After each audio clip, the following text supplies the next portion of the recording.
Hello అండి, welcome back to our channel Riyu Shreyu. ఈరోజు మన కిచెన్లో బెండకాయ పులుసు అయితే ప్రిపేర్ చేశానండి. సూపర్గా ఉంటుంది. బెండకాయ తినడం వల్ల మన హెల్త్కి చాలా మంచిది కదా. సో ఇలా పులుసుగా ప్రిపేర్ చేసుకోండి. పిల్లలకు కూడా చాలా ఇష్టంగా తింటారు, పుల్ల పుల్లగా, కారం కారంగా. ఇది ఎలా చేసుకోవాలో ఏంటనేది ప్రాసెస్లోకి అయితే వెళ్దాం. ముందుగా నేను ఒక 1/2 kg వరకు బెండకాయలు తీసేసుకున్నాను. చూడండి, చాలా ఫ్రెష్గా ఉన్నాయి కదా. చిన్న చిన్న ముక్కలు కాకుండా కొంచెం పొడుగు పొడుగు ముక్కలు కట్ చేసి పెట్టేసుకున్నాను.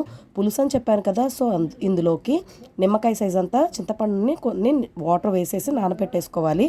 ఆ తర్వాత చూడండి, బెండకాయలను శుభ్రంగా కొన్ని వాటర్లో వేసేసుకొని బాగా కడిగేసుకోవాలి.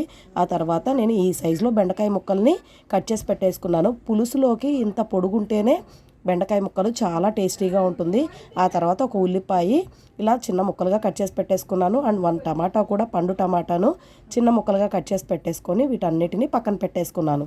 ఆ తర్వాత స్టవ్ మీద ఒక ప్యాన్ పెట్టేసుకొని ప్యాన్ బాగా హీట్ అయిన తర్వాత కొంచెం ఆయిల్ వేసేసి ఆయిల్ బాగా హీట్ అయ్యాక పోపు గింజలు అండ్ కట్ చేసి పెట్టేసుకున్న ఉల్లిపాయలు అండ్ ఒక గుప్పెడు కరివేపాకు అయితే వేసేసుకొని ఒకసారి బాగా ఫ్రై చేసేసుకున్నాను.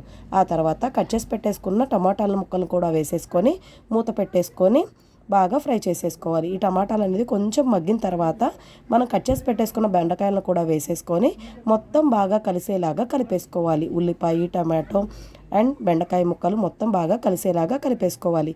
ఆ తర్వాత ఇందులోకి 1 టీ స్పూన్ వరకు కల్లుప్పు అండ్ ఒక 1/2 టీ స్పూన్ వరకు పసుపు, 1 టీ స్పూన్ వరకు కారం వేసేసుకొని ఇది కూడా మొత్తం బాగా కలిసేలాగా కలిపేసుకున్న తర్వాత ఒక 2 మినిట్స్ ఉడికించుకోవాలి. ఆ తర్వాత ఇందులోటి కొంచెం వాటర్ అనేది వచ్చేస్తాయి మూత పెట్టేసుకుంటే. ఆ తర్వాత చింతపండును మనం బాగా స్మాష్ చేసేసుకొని ఆ రసాన్ని తీసేసుకొని ఆ బెండకాయ పులుసులో వేసేసుకోవాలి.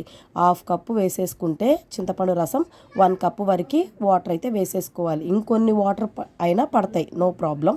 సో టేస్ట్ బట్టి వేసేసుకోండి. ఇలా అన్నీ వేసుకున్న తర్వాత ముక్కలు మునిగేంత వరకు వాటర్ పోసేసుకొని ఒక 10 మినిట్స్ ఉడికించుకోవాలి. అంతే అండి, బెండకాయ పులుసు అయితే రెడీ అయిపోయింది. చాలా త్వరగా అయిపోతుంది కర్రీ అయితే మాత్రము. లేత బెండకాయలు అయితే ఇంకా త్వరగా అయిపోతుంది. చూడండి, కర్రీ అయితే రెడీ అయిపోయింది కదా. టేస్ట్ మాత్రం అదిరిపోయింది. మీకు ఈ వీడియో నచ్చితే కంపల్సరీ ట్రై చేయండి. Thank you.